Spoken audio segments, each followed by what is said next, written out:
Last episode में हमने देखा था कि कैसे सोशिरो काइजू नंबर 10 के साथ फाइट कर रहा था और तभी काइजू नंबर 10 जो कि विकसित हो चुका था और उसका फोर्टिट्यूड लेवल 9 को क्रॉस कर जाता है। अब इसके कारण सोशिरो उसके सामने बिल्कुल भी नहीं टिक पाता और वह अपने शूट को बहुत ज्यादा ऊपर हिट करने लगता है। तभी काइजू नंबर 8 उसे पकड़ लेता है और हम देखते हैं मीना आकर काइजू नंबर 10 को ही फेंक देती है।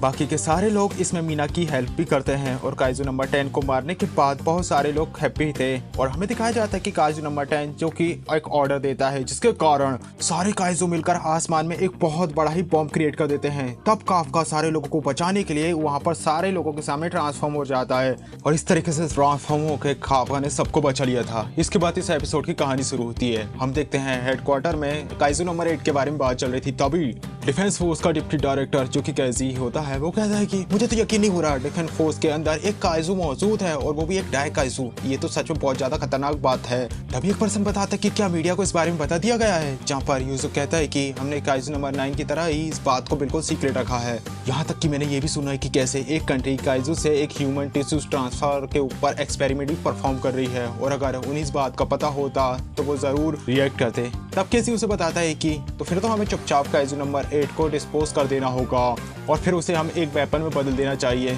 तब हम देखते हैं कि एक और आदमी जो उसका कहना था कि क्या हमें पहले उसके एक लिविंग वेपन में बदलने से पहले नहीं सोचनी चाहिए, जहाँ पर डायरेक्टर जनरल इजाओ जो कि कहता है कि कैसे इस डिस्कशन से हमें यहाँ पर कोई प्रॉफिट नहीं होगा, सबसे पहले हम उसे यहाँ पर लाएंगे और उसके बाद हम ये सोचेंगे कि हमें क्या करना है। इसलिए मैं 3rd डिवीजन को काइजू नंबर 8 को हमारे हवाले करने के लिए ऑर्डर देता हूँ। फिर हमें दिखाया जाता है कि कैसे काफका को पकड़ लिया गया था, उसे जकड़ लिया गया था, उसके सारे वाइटर्स जो स्टेबल थे, जहाँ पर काफका सोचता है मुझे यहाँ पर बांधे हुए इन्होंने एक दिन से बांधा कर रखा है, मुझे समझ नहीं आ रहा कि अब मेरे साथ क्या होगा। क्या इसका मतलब ये कि किटोरा ने जो मुझसे कहा था अब क्या मेरे साथ वही होगा, क्या मुझे अब वेपन से कन्वर्ट कर दिया जाएगा, पर ये सब मेरे साथ क्यों हो रहा है। मैंने तो उल्टा लोगों को बचाया, अभी अभी मैंने मीना के साथ फाइट करने की वो ब्यूटीफुल सी जर्नी को शुरू किया था, मुझे यकीन है कि मीना अब मुझसे नाराज हो चुकी होगी। फिर अचानक से मीना वापस आ जाती है और कहती है कि अब समय आ चुका है, इसलिए अब हम तुम्हें हेडक्वार्टर शिफ्ट कर रहे हैं, जहाँ काफका जो कि सुशिरो से माफी मांगता है और सुशिरो जो उससे कहता है कि चुप हो जाओ और हमारे साथ चलो शांत होकर। काफका कहता है मैं तो इन सबसे सीक्रेट छुपा रहा था, इसलिए इनका इस तरीके से रिएक्ट बनना सही है। फिर वे लोग उसे पकड़कर बाहर ले जाते हैं, जहाँ पर पूरा का पूरा 3rd डिवीजन जो कि काफका को हेडक्वार्टर छोड़ने के लिए आया हुआ था। जहाँ पर काफका सोचता है मैं तो इचिकावा की आंखों में बिल्कुल भी फेस नहीं कर पाऊंगा, उसने मेरा ध्यान रखने के लिए बहुत ज्यादा मेहनत करी पर मैंने उसका ध्यान नहीं रखा और मैंने सारी चीजें बिगाड़ दिया। हो सकता है कि इचिकावा मुझ पर गुस्सा होगा, प्लीज़ मुझे माफ़ करना इचिकावा, मैं ये बात जानता हूँ कि अब सब कुछ खत्म हो जाएगा। जहाँ पर इचिकावा कहता है कि सर मुझे ये पूरी बात का यकीन है कि आप ज़रूर वापस आएंगे। जहाँ पर काफका को कुछ समझ नहीं आ रहा था कि ये सब क्या कर रहा है।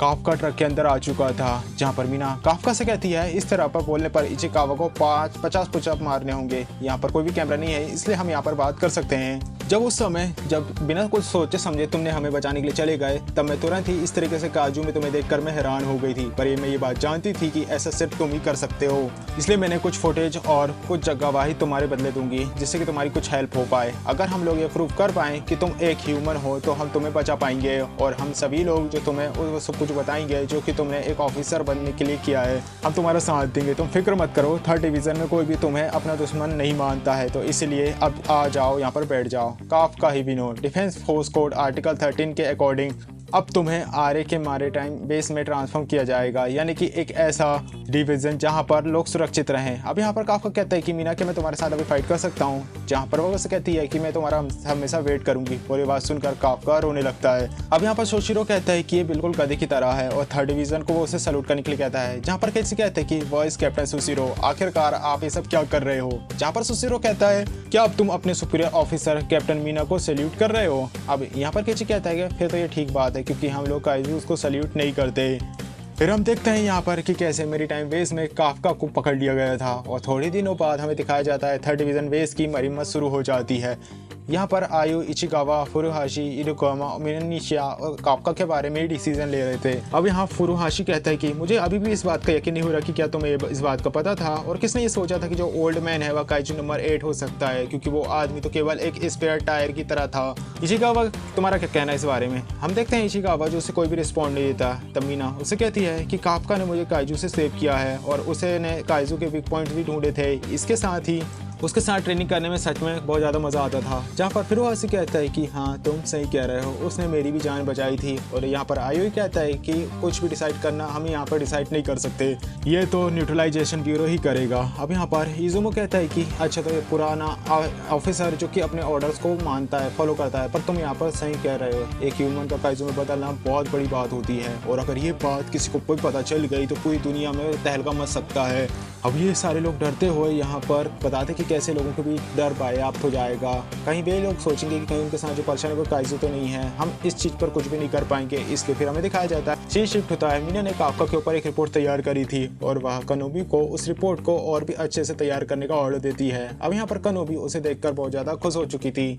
वही हम देखते हैं रियुक को। रियुक जो कहता है बस कैप्टन, हमने सारे डिस्ट्रॉयर व्हीकल को यहाँ से मूव कर दिया है, क्या आप ये बता सकते हो कि अब काफका क्या क्या होने वाला है। वो उसे कहता है कि मुझे वो यहाँ पर वापस चाहिए। जब वो इंसान लड़ रहा था तब उसने अपनी पूरी ताकत का यूज़ नहीं किया था, आखिरकार उसने मुझे कम क्यों आंका। अगली बार जब मैं उसे मिलूंगा तब मैं उसके साथ सीरियस होकर फाइट करूंगा। फिर हमें दिखाया जाता है कि कुरुको जो अपने फादर से मिलने के लिए चली जाती है, जहाँ पर डायरेक्टर इसाओ कहते हैं तुम आखिर यहाँ पर क्या कर रही हो। जहाँ पर वो कहती है डायरेक्टर जनरल इशाओ, मैं यहाँ पर काफका का नाम मारने की रिक्वेस्ट करने के लिए आई हूँ, उसने मेरी जान बचाई थी, क्या आप प्लीज इसे कंसीडर कर सकते हो। जहाँ पर जनरल कहता है कि तुम बेवकूफ हो, तुम यहाँ पर अपनी फीलिंग के बारे में बात करने आए हो, क्या तुम इस चीज को ध्यान से देख सकती हो, ये काफका के चेस्ट का एक्सरे है और जो यहाँ पर तुम्हें ये नजर आ रहा है वह दिल नहीं बल्कि एक कोर है। ये इंसान के अंदर बिल्कुल भी नहीं होता, वो एक काइजू बन चुका है और वह उसी काइजू की तरह है जिसने तुम्हारी माँ को मारा था। और अगर तुम्हें ये बात बिल्कुल भी समझ नहीं आ रही तो तुम यहाँ से लौट सकती हो। ये बात सुनकर किकुरु लौटने लगती है और कहती है पापा चाहे जो भी हो पर मुझे उस पर भरोसा है। फिर हमें दिखाया जाता है कि कुछ लोग जो काफका की चेकिंग करने के लिए आए हुए थे, जहाँ पर काफका उनसे बात करने का ट्राई कर रहा था पर वे लोग उसे जवाब नहीं देते। जहाँ पर काफका जो कि अपने साथी मेंबर्स को याद कर रहा था और कहता है कि सारे लोगों को बताने के लिए मेरे पास बहुत कुछ है और मुझे यहाँ पर हार बिल्कुल नहीं मानना चाहिए, मुझे वापस लौटना है। हिरोहाशी यहाँ पर कहता है कि क्या हमें दूसरे डिवीजन में ट्रांसफर करा जा रहा है, जहाँ पर मीना कहती है कि ये केवल टेम्पररी होगा, पिछले काइजू के अटैक के कारण हमारे बेस में बहुत ज़्यादा डैमेज हुआ है जिसे अभी पूरा किया जा रहा है, इसलिए हम लोग यहाँ पर न्यू रिक्रूट को ट्रेन नहीं कर पाएंगे। हमने एक साथ तो काइजूस के अटैक को सहन किया है, इसलिए हेडक्वार्टर जो कि फिक्र में है, उन्हें लगता है कि शायद आगे जाकर और भी ऐसे अटैक होंगे। अच्छा इसका मतलब ये कि और भी ज़्यादा काइजू आने वाले हैं। उनमें से एक कहता है, वो कहती है काइजू तो आएंगे ही पर शायद सेम टाइम में वे दो लोग भी आ सकते हैं, इसलिए हमें पूरी तरीके से तैयार होना कि हम साथ में उनका सामना कर पाएं। हमारे जीतने के चांसेस केवल तुम ही हो। हम लोग सारे डिवीजन में से मोस्ट टैलेंटेड लोगों को इकट्ठा कर रहे हैं और उन्हें अलग अलग डिवीजन में ट्रेंड करवा रहे हैं। अब यहाँ पर आयोई जवाब देता है, अच्छा इसका मतलब ये कि हमें यहाँ से चुना गया है। जहाँ पर इजुमो कहता है कि क्या ये काइजू नंबर 8 के कारण ही है, क्या उनका रियल गोल उन सभी को अलग करके उन पर नजर रखना है जो कि काफका के करीबी थे। अब यहाँ पर फिरोहाशी कहता है कि अगर ऐसा कुछ है तो मैं ये ऑर्डर बिल्कुल भी नहीं मानने वाला। अमीना उसे कहती है कि रुको जरा, ये अच्छी बात है कि तुम्हें अपने साथी के ऑफिसर पर पूरा भरोसा है और उसकी फिक्र है तुम्हें, पर ये प्लान काफी टाइप से बन रहा है, काफका का इससे कोई भी लिंक नहीं है। अब यहाँ पर ताजुमो कहता है कि अच्छा तो ये अच्छी बात है ना, पर मुझे ये नहीं लगता कि हम किसी और डिवीजन में जा पाएंगे। और तब फिरोहाशी उससे कहता है कि हाँ ये गधा का सही कह रहा है, थर्ड डिवीजन में इसलिए आया था क्योंकि आप मेरी इंस्पिरेशन थी और मैं यहाँ से नहीं जाने वाला। अब यहाँ पर इचिकावा कहता है कि मैं यहाँ पर जाने के लिए तैयार हूँ। जहाँ फिरोहाशी उससे कहता है कि क्या भाई तू पागल हो चुका है, क्या तुम्हें पता है कि इससे हम लोग बिल्कुल अलग हो जाएंगे, पर फिर भी तुम ये करना चाहते हो। हम देख पा रहे थे कि इचिकावा जो कि अपना डिसीजन नहीं बदलता। अब यहाँ पर इजामो काफका के बारे में बात करने के लिए जो अपने फादर है उससे फ़ोन करने के बारे में सोच ही रहा था, तभी वहाँ पर आयोई आ चुका था और वो भी काफका को बचाने के लिए किसी से बात कर रहा था। फिर वो इजुमो को देखकर वहाँ से लौट जाता है। अब यहाँ पर इजुमो उसे बात करने के लिए रोक लेता है, जहाँ पर आयोई जो उससे कहता है कि मैं GSDF के ओल्ड कमांडर से बात कर रहा था, मेरा मानना था कि वो मुझे किसी ऐसे पर्सन से मिला दें जो कि काफका की मदद कर पाए। ये तो एक अच्छी सरप्राइज वाली बात थी ना, मुझे तो लगा था कि तुम पर्सनल फेवर नहीं मानते हो। मैंने पहले ही तुमसे कहा था कि कैसे मैं किसी को भी खोना नहीं चाहता जो हमारी टीम में है। काफका हमारी तरह ही थर्ड डिवीज़न का एक मेंबर है जो हमारा दोस्त है, इसलिए मैं उसे खोना नहीं चाहता। कि या मैं यहाँ पर कोई गलत बात कर रहा हूँ। अब यहाँ पर हम देखते हैं काफका को जो कि मीना की बातों को याद कर रहा था। वो सोचता है कि कैसे मीना हमेशा सही कह रही थी, अगर मैं ये प्रूव कर दूंगा कि मैं एक इंसान हूँ तो मैं वापस अपने दोस्तों के पास जा पाऊंगा, इसलिए मैं सबसे पहले उन्हें अपने आप को सुनने पर मजबूर कर दूंगा कि वो मेरी बात को सुने। फिर हमें दिखाया जाता है कि डायरेक्टर जनरल इजाओ वहाँ पर सोल्जर के साथ आ चुके थे। यूजो कहता है कि मुझे नहीं लगा था कि यहाँ पर डायरेक्टर जनरल खुद यहाँ पर आएंगे। फिर यहाँ पर इची कहता है कि दरअसल जो पर्सन है ये खुद ही हैंडल करते हैं इंपॉर्टेंट मैटर्स को। अब यहाँ पर काफका कहता है कि डायरेक्टर मैं एक काइजू नहीं हूँ, जहाँ पर डायरेक्टर इजाओ काफका को आजाद करने के लिए कहता है। तभी हम देखते हैं एक पर्सन को जो कहता है कि सर ये खतरनाक होगा, ये काइजू नंबर 8 है। फिर डायरेक्टर से कहता है कि आखिर तुझे क्या लगता है कि तू किससे बात कर रहा है, अगर अगर ये सच में एक काइजू नंबर 8 है तो वो इन हथकड़ियों को बड़े आराम से तोड़ सकता है। ये यहाँ पर इसलिए बैठा हुआ है क्योंकि ये खुद यहाँ पर बैठना चाहता है। हम यहाँ पर देखते हैं काफका को सोचता है कि शायद ये डायरेक्टर मेरी बात माने। काइजू कहता है कि डायरेक्टर मैं एक ह्यूमन हूँ। तभी डायरेक्टर इसाओ जो कि काफका के ऊपर अटैक कर देते हैं, पर काफका जो कि अपने हाथों को ट्रांसफॉर्म करके उनके बुलेट से बच जाता है। और तभी डायरेक्टर इसाओ जो कि उसके पेट पर अटैक करके उसका खून निकाल देता है।